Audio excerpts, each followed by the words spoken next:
بسم اللہ الرحمن الرحیم۔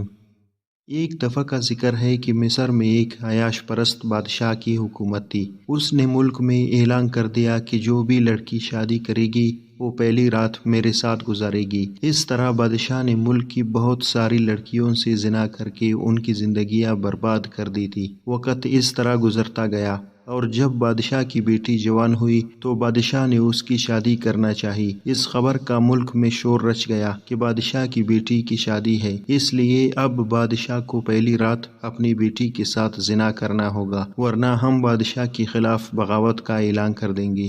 بادشاہ بہت پریشان ہوا، لیکن وہ لالچی تھا کہ اگر میں نے بیٹی کے ساتھ رات نہ گزاری تو میری بادشاہت ختم ہو جائے گی۔ بادشاہ نے اپنے فیصلے پر قائم رہنے کا اعلان کر دیا، اور جب بادشاہ کی بیٹی کی شادی ہوئی تو بادشاہ نے اپنی بیٹی کو اپنے کمرے میں بلا لیا۔ پھر بادشاہ نے بیٹی کے منہ پر کپڑا ڈال کر اس کے ساتھ زنا کرنا شروع کر دیا۔ جب بیٹی کے دولہے کو اس بات کا پتہ چلا تو اس نے اسی وقت بادشاہ کی بیٹی کو طلاق دے دی۔ اب بادشاہ بھی کسی کو منہ دکھانے کی قابل نہ رہا۔ پھر چند ہی مہینے گزرے کہ بادشاہ مر گیا۔ اب شہزادی کو بھی باپ کی طرح زناکاری کا شوق پیدا ہو چکا تھا، اور اس نے اپنی ہوس پوری کرنے کے لیے ملک کا کوئی نوجوان نہیں چھوڑا، لیکن اس کی ہوس پوری ہونے کا نام نہیں لے رہی تھی۔ پھر ایک دن ایک فقیر شہزادی کے دربار میں خیرات مانگنے آیا۔ جب شہزادی کی نظر اس فقیر پر پڑی تو اس نے یہ سوچا کہ کیوں نہ اس فقیر کے ساتھ بھی بدکاری کی جائے۔ پھر وہ فقیر کو خیرات کا لالچ دے کر اپنے ساتھ کمرے میں لے گئی۔ کمرے میں داخل ہوتی ہی شہزادی نے فقیر کو اپنے ساتھ غلط کام کرنے کے لیے کہا، لیکن فقیر اللہ کا بندہ تھا،